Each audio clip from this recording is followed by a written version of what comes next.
इस वीडियो में किसी भी फुटेज का उपयोग केवल दर्शकों को एक संदेश संप्रेषित करने के लिए किया गया है। यही एक उचित उपयोग है। हम किसी के कॉपीराइट का उल्लंघन करने का इरादा नहीं रखते हैं। अगर आपको हमारी व्याख्या पसंद आती है तो हम अत्यधिक अनुशंसा करते हैं कि आप पूरी फिल्म को उसके मूल स्रोत से देखें।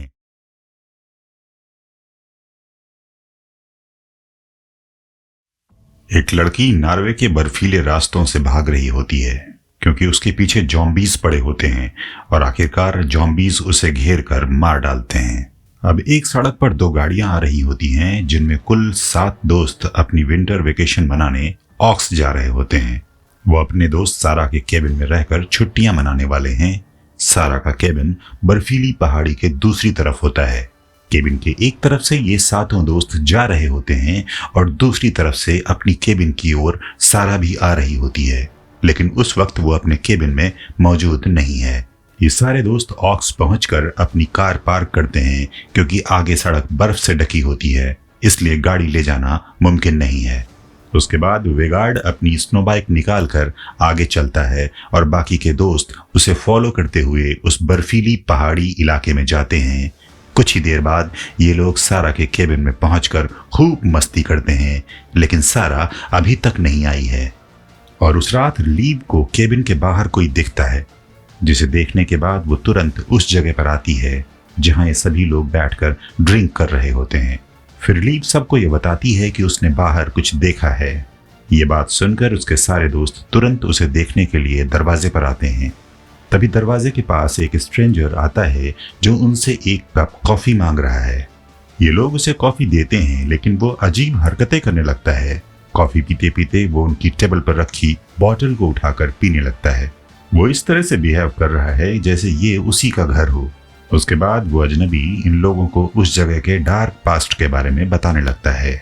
वो बताता है जब सेकेंड वर्ल्ड वॉर शुरू हुई थी तब नाजी आर्मी ने इस जगह को कब्जे में ले लिया था। उस वक्त आर्मी का चीफ था कर्नल हर्जोग।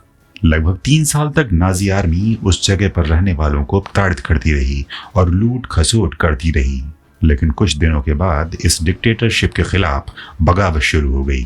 वहां के लोगों ने बेहद गुस्से में आकर नाजियों को मारना पीटना शुरू कर दिया। उसके बाद जब उन नाजियों को लगा कि वो लोग हार जाएंगे तो आर्मी के सिपाही और कर्नल हर्जोग वहां से भागने लगे, मगर बहुत ठंड होने के कारण वो सारे के सारे बर्फ में दबकर मर गए। और फिर वो अजनबी बहुत यकीन से कहता है कि वो मरे हुए नाजी फौजी किसी न किसी दिन उठ खड़े होंगे। इस बात पर रॉय उस पर हंस पड़ता है और उस आदमी का मजाक उड़ाते हुए कहता है कि हम सब एक मेडिकल स्टूडेंट हैं और इस मिथ पर भरोसा नहीं करते। इस बात से उस अजनबी को गुस्सा आ जाता है। वो रॉय का गिरेबान पकड़कर उससे कहता है कि जब तुम्हारी अंतड़ियों को पेट से बाहर खींच लिया जाएगा तो तुम्हारे मेडिकल साइंस के पास इसका क्या इलाज होगा। वो उन सभी लोगों को वार्न करता है और वहां से दूर पहाड़ी पर जाने के बाद टेंट लगाता है और बैठकर खाना खाता है। उसी वक्त उसे कुछ आवाजें सुनाई देती हैं, जिसको चेक करने के लिए वो टॉर्च लेकर बाहर जाता है तो पाता है कि उसके सामने कुछ ज़ॉम्बीज खड़े हैं।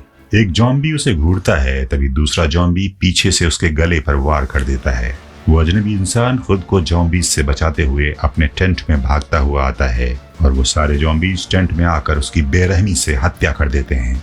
वहीं दूसरी तरफ वेगार्ड को उस अजनबी की बातें बहुत परेशान कर रही होती हैं, तो वो अपनी दोस्त सारा को ढूंढने के लिए निकलता है। वो अपनी स्नो बाइक बाहर निकालता है और अपने दोस्तों को बताता है कि मैं सारा को ढूंढने जा रहा हूँ और अगर मैं शाम तक वापस नहीं लौटा तो तुम लोग कार के पास पहुंचकर मदद के लिए गुहार लगाना। और जैसे ही वेगार्ड वहां से जाता है, बाकी बचे लोग उस अजनबी की बात को सीरियसली न लेते हुए बर्फ में खेलने लगते हैं। तभी वेगार्ड सारा को ढूंढते ढूंढते एक कैंप के पास पहुंचकर देखता है कि ये अजनबी आदमी की लाश है जिसने उन्हें चेतावनी दी थी। इस बात से वेगार्ड बहुत डर जाता है। तभी उसे कुछ फुटप्रिंट मिलते हैं जो कि खून से सने होते हैं। इन फुटप्रिंट्स को देखते हुए वो उनका पीछा करते हुए जाने लगता है। तभी उसका पैर अचानक एक गड्ढे में फंस जाता है और वो एक गुफा में गिर जाता है। इधर केबिन में इन लोगों को एक बॉक्स मिलता है। सारे दोस्त मिलकर उसे खोलकर देखते हैं तो उसमें काफी सारा सोना होता है। तभी इन लोगों को उस अजनबी की बात पर थोड़ा यकीन होना शुरू हो जाता है कि शायद नाजी इस सोने को लूट कर भागना चाह रहे थे। इस पर मार्टिन बोलता है कि ये गलत भी तो हो सकता है। हो सकता है कि यह सारा सोना सारा का ही हो। इतने में अर्लैंड और क्रिश बाहर जाते हैं, लेकिन अर्लैंड तुरंत वापस आ जाता है और क्रिश नहीं आती, क्योंकि वो अभी भी उसी आउट हाउस में थी। उसे लग रहा था कि जैसे उसका कोई पीछा कर रहा है। उसे ऐसा भी लगा कि शायद उसके दोस्त उसके साथ कोई प्रैंक कर रहे हों। क्रिश अपने दोस्त का नाम पुकारती है, लेकिन तभी एक ज़ॉम्बी उस पर आक्रमण कर देता है। वो बहुत चिल्लाती है, लेकिन उसकी आवाज किसी को सुनाई नहीं देती, क्योंकि केबिन में बैठे उसके साथी हाई म्यूजिक वॉल्यूम पर पार्टी कर रहे हैं। लेकिन हैना को कुछ अजीब आवाजें सुनाई देती हैं। वो तुरंत म्यूजिक बंद करके बाहर आती है और उससे पहले ही वो ज़ॉम्बी क्रिश को लेकर जा चुके होते हैं। वो बाहर आती है तो उसे कुछ अच्छा महसूस नहीं हो रहा होता। वो अपने दोस्तों को पुकारती है और क्रिश को ढूंढने की बात करती है, लेकिन वो तो नहीं मिलती। एक बैज जरूर मिलता है जो कि सारा का होता है। अब वो लोग काफी डर चुके होते हैं।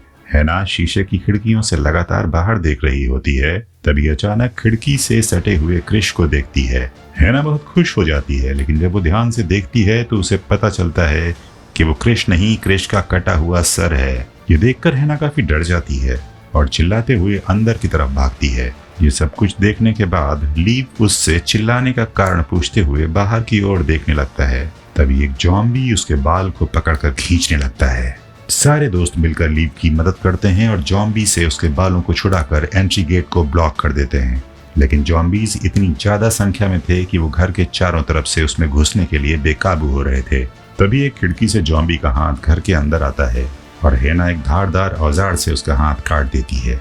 सभी लोग देखते हैं कि वो ज़ॉम्बी आर्मी है जिसके बारे में वो अजनबी बताकर गया है। इस पूरी घटना से अर्लैंड काफी डर जाता है और सबको अपना ख्याल रखने को कहता है। वो सबको ज़ॉम्बीज से बचने के लिए कोई टेक्निक बता रहा होता है। तभी पीछे से एक ज़ॉम्बी का हाथ आता है और अर्लैंड का सिर पकड़कर उसकी आंखों में अपनी उंगलियां घुसाकर मार देता है। उधर वेगार्ड, जो कि एक्सीडेंटली कहीं गिरकर बेहोश हो गया था, अब उसे होश आता है तो वो देखता है कि वो किसी गुफा में गिरा है। फिर वो मशाल बनाता है और आगे बढ़ने लगता है। कुछ दूर आगे बढ़ने पर वेगार्ड देखता है कि वो एक खुफिया रास्ते पर होता है। उसे वहां पर जर्मन हेलमेट्स और कुछ वेपन मिलते हैं। हेलमेट के बीच में वेगार्ड को अपनी दोस्त सारा का सर भी मिलता है, जिससे वो डर जाता है और भागने लगता है। बहुत कोशिशों के बाद वो अपने आप को गुफा से बाहर निकालता है और बाहर निकलते ही एक ज़ॉम्बी उस पर हमला कर देता है। उस ज़ॉम्बी से लड़ते हुए वेगार्ड उसको मार देता है और भागने वाला होता है कि तभी बर्फ के नीचे सोया हुआ एक और ज़ॉम्बी निकलता है।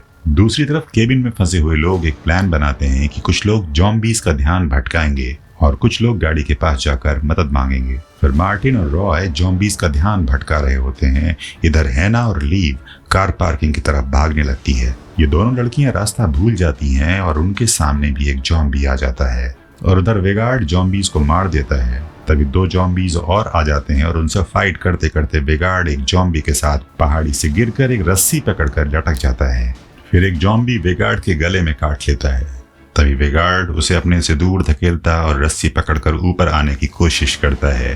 और इधर दोनों लड़कियां लीव और हैना, जो कि ज़ॉम्बी से घिर चुकी होती हैं, वो उनसे मुकाबला करती हैं। हैना ज़ॉम्बी को मार रही होती है। तभी लीव डर कर भागती है। ज़ॉम्बीज उसका पीछा करके पकड़ लेते हैं। तभी लीव एक इलेक्ट्रिक स्टिक पा जाती है, जिसकी मदद से काफी ज़ॉम्बीज को मारती है। ये सब देखते हुए ज़ॉम्बीज का कैप्टन कर्नल हार्जोंग वहां पर आ जाता है। उधर ज़ॉम्बीज हैना का पीछा कर रहे होते हैं और वो दौड़कर एक पहाड़ी के टॉप पर पहुंच जाती है। वो पहाड़ी बर्फ से घिरी होती है। अब हैना को अपनी जान बचाना मुश्किल लग रहा होता है। तभी वो अपने पैर से एक जोरदार ठोकर मारती है और बर्फ टूट जाती है। हैना और ज़ॉम्बी जो उसके पीछे पड़ा था, वो पहाड़ी से नीचे गिर जाते हैं और बर्फ में दबकर बेहोश हो जाते हैं। लेकिन जब हैना को होश आता है तो वो देखती है कि उसके बगल में एक ज़ॉम्बी भी बर्फ से ढका हुआ है। वो अपने आप को बर्फ से निकालती है और ज़ॉम्बी को मार डालती है। दूसरी तरफ वेगार्ड ज़ॉम्बी से काटी गई अपनी गर्दन को खुद ही सिल रहा होता है, जिसके बाद वो अपनी स्नो बाइक पर गन लगाकर ज़ॉम्बीज को मारने के लिए निकल पड़ता है। इधर रॉय और मार्टिन, जो कि ज़ॉम्बीज का ध्यान भटका रहे होते हैं, वो एक जगह छुपकर उन लोगों को मारने की कोशिश करते हैं। तभी रॉय एक बॉटल बम बनाकर उन पर फेंकने की कोशिश करता है, जो कि दीवार से टकराकर उसी घर में गिर जाता है और घर जलने लगता है। मार्टिन और रॉय पीछे के दरवाजे से निकलकर एक शेड में पहुंचते हैं। वो देखते हैं कि शेड में कई तरह के हथियार पड़े हुए हैं। वहां से कुछ औजार लेकर जैसे ही बाहर निकलते हैं तो अपने सामने ज़ॉम्बीज की एक बहुत बड़ी फौज खड़ी देखते हैं। अब ये दोनों उन्हीं हथियारों की सहायता से ज़ॉम्बीज को मारने लगते हैं, लेकिन जितने ज़ॉम्बीज मरते हैं उससे कहीं ज्यादा वहां आने लगते हैं। चारों तरफ से ये दोनों घिर गए होते हैं। तभी वेगार्ड अपनी स्नो बाइक लेकर आता है और मशीन गन से सारे ज़ॉम्बीज को मार देता है। अचानक पीछे से कुछ ज़ॉम्बीज जाकर वेगार्ड को बीच से फाड़ देते हैं।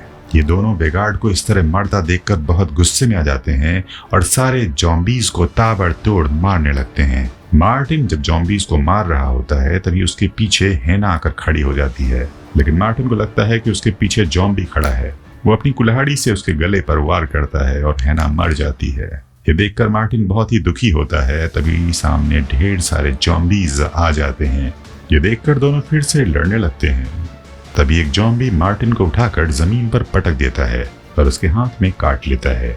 उसी वक्त मार्टिन को उस अजनबी की बताई हुई बात याद आती है और तुरंत ही इलेक्ट्रिक आरी उठाकर अपना हाथ काट देता है।